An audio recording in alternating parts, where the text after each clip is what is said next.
नमस्कार, आप सभी का स्वागत है यूथ अध्ययन के चैनल पे। देखिए एक बार फिर से मैं आप सभी के बीच एस्पिटेट जून 2025 के लिए जीके का पार्ट 30 लेके आ चुका हूँ। पार्ट 30 का जो पहला क्वेश्चन है कि हिमाचल प्रदेश का कुल भौगोलिक क्षेत्रफल कितना है। तो अगर बात करते हैं हिमाचल प्रदेश की ज्योग्राफिकल एरिया की, तो है 55,673 वर्ग किलोमीटर। ऑप्शन ए यहाँ से बिल्कुल सही हो जाएगा। अब क्वेश्चन पूछने वाला यहाँ से बहुत सारे क्वेश्चन पूछता है। क्वेश्चन पूछता है कि हिमाचल प्रदेश का ऐसा जिला जो कि क्षेत्रफल की दृष्टि से सबसे बड़ा है। तो क्षेत्रफल की दृष्टि से हिमाचल प्रदेश का सबसे बड़ा जिला लाहौल स्पीति है। अगर मैं लाहौल स्पीति की बात करता हूँ तो लाहौल स्पीति का जो क्षेत्रफल है वो है 13,833 वर्ग किलोमीटर या 13,833 स्क्वायर किलोमीटर, जो कि पूरे हिमाचल प्रदेश का 24.85% है। इस बात को भी आपने याद रखना है। बहुत बार पूछा जाता है कि प्रतिशत में कितना है, तो याद रखना 24.85%। देखिए सबसे बड़ा जिला क्षेत्रफल की दृष्टि से लाहौल स्पीति है, लेकिन क्वेश्चन पूछने वाला क्वेश्चन ये भी पूछेगा कि क्षेत्रफल की दृष्टि से हिमाचल का सबसे छोटा जिला कौन सा है। तो सबसे छोटा जो जिला है क्षेत्रफल की दृष्टि से हिमाचल का वो है हमीरपुर। अगर हमीरपुर की बात करें तो हमीरपुर का जो क्षेत्रफल है वो है 1,118 वर्ग किलोमीटर। 1,118 वर्ग किलोमीटर जो है हिमाचल का एरिया, जो कि परसेंटेज में 2.01% है। इस बात को भी आपने याद रखना है। देखिए अगर मैं हिमाचल की बात करता हूँ तो हिमाचल में कुल कितने जिले हैं, तो हिमाचल प्रदेश में कुल 12 जिले। ये तो बेसिक सा क्वेश्चन है, सबको आता है।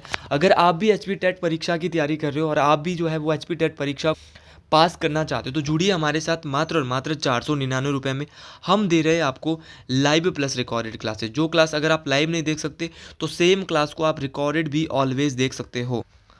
आप जुड़ सकते हैं इस नंबर पे 7876145409। यहाँ पर एवरी सब्जेक्ट आपको करवाया जा रहा है, चाहे जेबीटी टेट है, टीजीटी आर्ट्स टेट है, एलटी टेट है, सभी टेट परीक्षाओं की यहाँ पर तैयारी करवाई जा रही है। तो जुड़िए आप इस नंबर पे, जल्दी से जुड़ सकते हैं। और हमसे काफ़ी सारे बच्चे ऑलरेडी इस बैच में एनरोल हो चुके हैं। बात करते हैं हिमाचल की। जब हिमाचल का गठन होता है तो हिमाचल प्रदेश का क्षेत्रफल उस समय कितना था, ऐसा क्वेश्चन भी परीक्षा में पूछा जाता है। तो अगर हिमाचल के गठन की बात करता हूँ तो हिमाचल का जो गठन हुआ था वो हुआ था 15 अप्रैल 1948। और जब हिमाचल का गठन होता है 15 अप्रैल 1948 को, तो हिमाचल प्रदेश का जो उस समय क्षेत्रफल था वो था 27,169 स्क्वायर किलोमीटर या 169 वर्ग किलोमीटर। इस बात को भी आपने याद रखना है। और हिमाचल प्रदेश की जो जनसंख्या है 2011 के अनुसार वो पूरे भारत की जनसंख्या की कितने परसेंट है, ये क्वेश्चन भी बहुत बार पूछा जाता है। तो हिमाचल प्रदेश की जो पॉपुलेशन है वो पूरे इंडिया की पॉपुलेशन की 0.57% है। इस बात को भी आपने याद रखना है। देखिए विधानसभा की सीटें, बेसिक क्वेश्चन है, बहुत बार पूछा जाता है। तो विधानसभा की जो सीटें हिमाचल प्रदेश में है वो 68 है। लेकिन क्वेश्चन पूछने वाला क्वेश्चन ये पूछता है कि आरक्षित सीटें, रिजर्व सीटें कितनी है। तो आरक्षित है भैया 20 में थे। एसटी के लिए कितनी है, तो एसटी के लिए यहाँ पर शेड्यूल्ड ट्राइब्स के लिए 3 सीटें हैं और एससी के लिए जो है वो 17 सीटें हैं। इस बात को आपने याद रखना है। और क्वेश्चन पूछने वाला क्वेश्चन पूछता है कि जब हिमाचल का गठन होता है तो हिमाचल के जो 4 जिले थे वो कौन कौन से थे। तो इसके लिए मैंने एक आपको ट्रिक दिया है, SMMC। ये हमारा बेस्ट क्वेश्चन है, सिरमौर, मंडी, मासू और चंबा। तो जब हिमाचल का गठन होता है तो हिमाचल में उस समय 4 जिले थे, सिरमौर, मंडी, मासू और चंबा। इस बात को भी आपने याद रखना है। अगली क्वेश्चन की बात करते हैं कि 2011 की जनगणना के अनुसार हिमाचल प्रदेश का लिंग अनुपात है। देखिए sex ratio of Himachal Pradesh पर सेंसस 2011। तो लिंग अनुपात पूछा जा रहा है 2011 की जनगणना के अनुसार। तो 2011 में जो जनगणना हुई थी उसके अनुसार जो हिमाचल का जो लिंग अनुपात था वो था 972। ऑप्शन सी यहाँ से बिल्कुल सही हो जाएगा। लेकिन क्वेश्चन पूछने वाला क्वेश्चन यहाँ से बहुत सारे क्वेश्चन पूछ सकता है।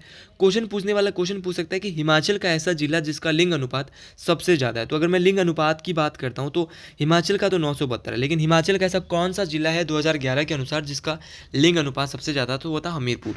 देखिए अगर हमीरपुर की बात करें तो इसका लिंग अनुपात जो है वो सबसे ज़्यादा था।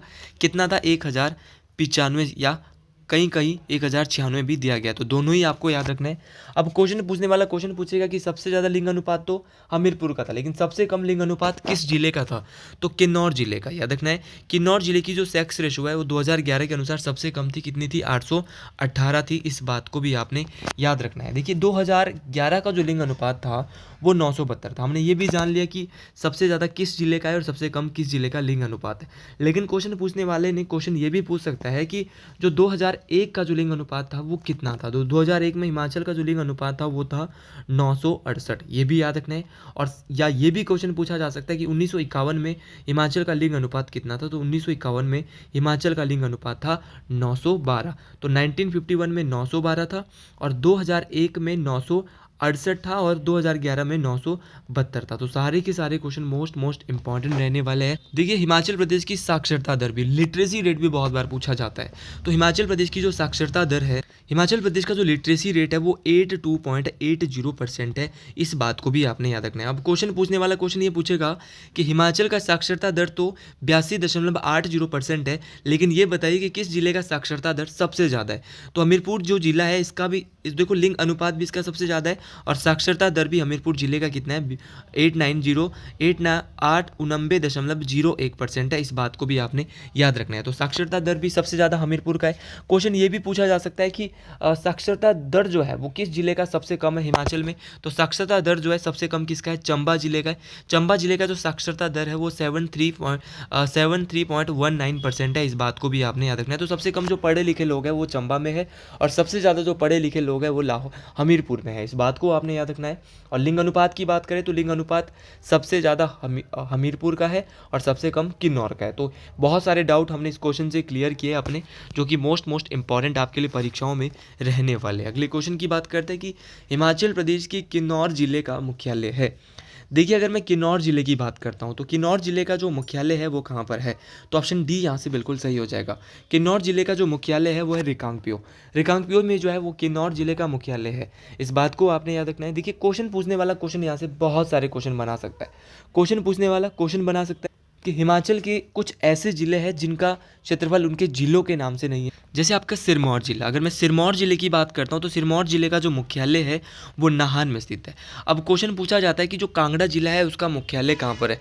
तो कांगड़ा ज़िले का जो मुख्यालय है वो धर्मशाला में। उसी प्रकार आपका लाहौल स्पीति जो ज़िला है इसका जो हेडक्वार्टर है वो कहाँ पर है? तो लाहौल स्पीति का जो हेडक्वार्टर है वो है केलोंग। कहाँ पर है?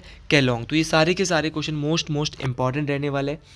देखिए कई बार बाकी इसके अलावा जो अन्य ज़िले हिमाचल में उनके जो हेडक्वार्टर है, उनके जो मुख्यालय वो उनके ज़िलों के नाम से, जैसे ऊना का ऊना में है, शिमला का शिमला में है, सोलन का सोलन में है, हमीरपुर का हमीरपुर में है, तो उनके उन्हीं के नाम से है।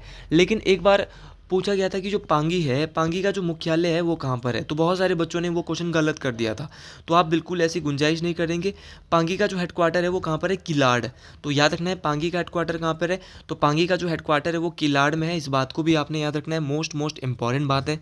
देखिए बात किन्नौर ज़िले की हो रही है और अगर मैं किन्नौर की बात करता हूँ तो किन्नौर में कुछ वैली है जो कि परीक्षाओं में बहुत पूछी जाती है, जैसे कि आपकी बसपा घाटी। बसपा घाटी कहाँ पर है?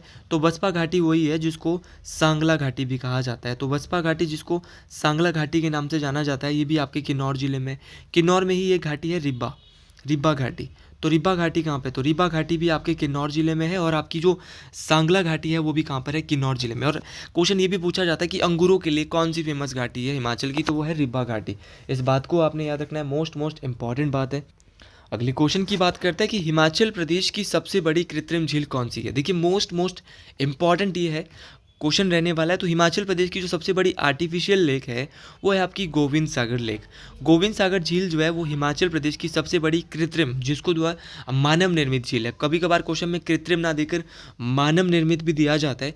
तो हिमाचल प्रदेश की जो सबसे बड़ी मानव निर्मित झील है वो गोविंद सागर झील है। इस बात को आपने याद रखना है। ये मोस्ट इंपॉर्टेंट रहने वाला है। उसी प्रकार क्वेश्चन पूछने वाला क्वेश्चन पूछता है कि गोविंद सागर झील हिमाचल प्रदेश के किस जिले में है? तो अगर गोविंद सागर झील की बात करता है तो ये हिमाचल प्रदेश के बिलासपुर जिले में। इस बात को आपने याद रखना है। मोस्ट इंपॉर्टेंट है। अब क्वेश्चन पूछने वाला क्वेश्चन और भी बहुत सारे क्वेश्चन पूछता है। क्वेश्चन पूछने वाला क्वेश्चन पूछता है कि आपकी रेणुका ऑप्शन में दिया है, तो रेणुका झील हिमाचल की कैसी झील है? तो अगर मैं रेणुका की बात करता हूँ तो रेणुका झील जो है हिमाचल प्रदेश की सबसे बड़ी नेचुरल लेक है, हिमाचल प्रदेश की सबसे बड़ी प्राकृतिक झील। तो हिमाचल की जो सबसे बड़ी प्राकृतिक झील है वो रेणुका झील है और ये हिमाचल प्रदेश के किस जिले में है? तो हिमाचल प्रदेश के ये सिरमौर जिले में। किस जिले में भैया? सिरमौर जिले में। इस बात को भी आपने याद रखना है। ये मोस्ट इंपॉर्टेंट बात है। अब क्वेश्चन पूछने वाला क्वेश्चन पूछता है कि हिमाचल प्रदेश की सबसे छोटी झील कौन सी, सबसे छोटी कृत्रिम झील कौन सी है? तो हिमाचल प्रदेश की जो सबसे छोटी कृत्रिम झील है वो है आपकी पंडोह झील। पंडोह झील कहाँ पर पड़ती है? तो पंडोह झील भी ये मंडी में है, इस बात को आपने याद रखना है, मोस्ट इम्पॉर्टेंट है। और ये हिमाचल प्रदेश की सबसे छोटी मानव निर्मित झील है, इस बात को आपने याद रखना है। अब चमेरा क्या है? तो चमेरा भी एक झील है, और चमेरा एक कैसी झील है? तो चमेरा एक मानव निर्मित झील है, आर्टिफिशियल लेक है, इस बात को भी आपने याद रखना है। तो ये सारे क्वेश्चन आपको याद रखना है। पंडोह हो गया, पंडोह सबसे छोटी कृत्रिम झील है। गोविंद सागर सबसे बड़ी कृत्रिम झील है, और चमेरा भी एक कृत्रिम झील है जो कि कहाँ पर पड़ती है? चंबा में पड़ती है, इस बात को आपने याद रखना है। ये कहाँ पर है? चंबा में। और रेणुका झील कहाँ पर है? सिरमौर में। अगर मैं कुछ अन्य झीलों की बात करता हूँ जो कि बहुत बार परीक्षा में पूछी जाती है, तो सबसे ज़्यादा जो पूछी जाती है वो चंबा और मंडी की पूछी जाती है। तो वही दो यहाँ पर हम देखेंगे। जैसे आपकी चंबा की बात करते हैं तो चंबा में आपकी घड़ासरू बहुत बार पूछी गई है, घड़ासरू झील। तो घड़ासरू झील कहाँ पर है? तो घड़ासरू झील आपके चंबा जिले में है। खजियार झील, खजियार झील भी चंबा जिले में है, ये भी मोस्ट इंपॉर्टेंट है।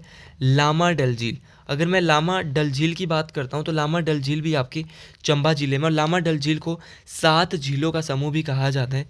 मणिमहेश झील, अगर मणिमहेश झील की मैं बात करता हूँ तो मणिमहेश झील जो है वो चंबा में स्थित है, मोस्ट इंपॉर्टेंट है। चमेरा, चमेरा मैं बता चुका हूँ, ये भी चंबा में है। महाकाली, महाकाली झील महाकाली को समर्पित है, ये भी चंबा में है। चंद्रकोपताल, ये भी चंबा में है। तो ये सारी की सारी झीलें आपको चंबा की याद रखनी है। मंडी की बात करते हैं तो मंडी में आपकी एक तो पंडोह झील है जो कि सबसे छोटी कृत्रिम झील है, लेकिन इसके अलावा मंडी की और बहुत झीलें हैं, जैसे कि कुम्हारवा, कुम्हारवा झील कहाँ पर है? मंडी में। रिवालसर झील कहाँ पे? मंडी में। कुंतवियोग झील कहाँ पर है? मंडी में। कलासर झील कहाँ पर है? मंडी में। सुक्सर झील कहाँ पर है? मंडी में। और आपकी पंडोह झील और एक पराशर झील, ये भी कहाँ पर है भाई?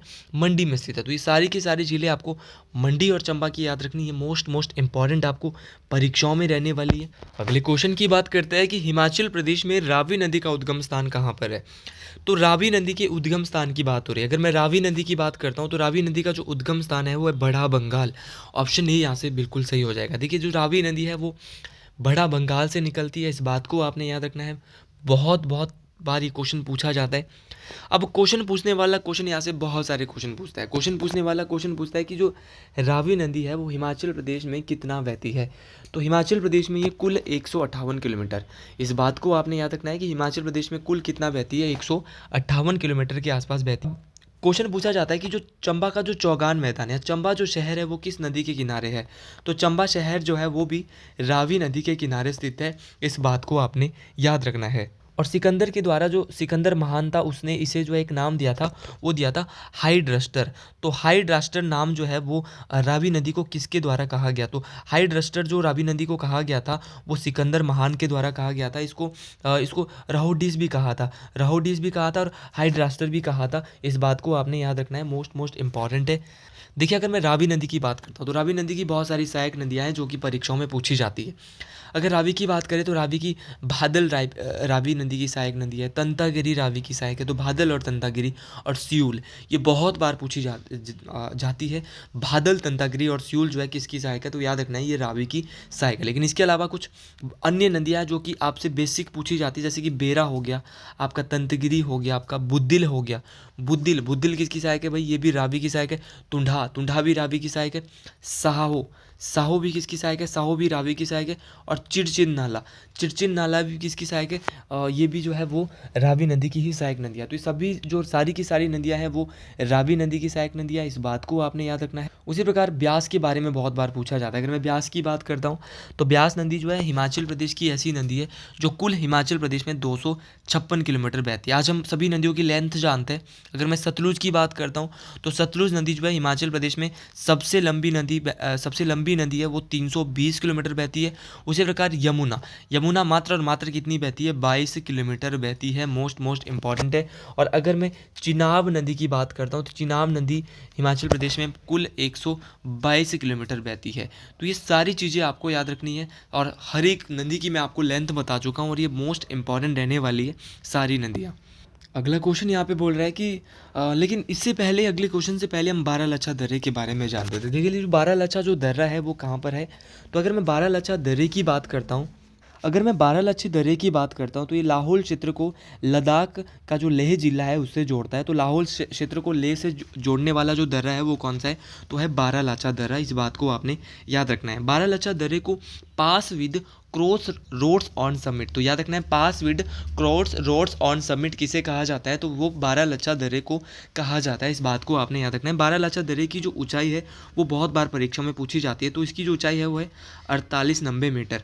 तो याद रखना है 4890 मीटर जो है वो बारालाचे की ऊंचाई है, बारालाचा दर्रे की ऊंचाई है। इस बात को आपने याद रखना है। उसी प्रकार रोहतांग दर्रा, अगर मैं रोहतांग दर्रे की बात करता हूँ तो रोहतांग दर्रा कहाँ पर है, तो रोहतांग दर्रे की बात करते हैं तो रोहतांग दर्रे को जो लाशों का ढेर भी कहा जाता है।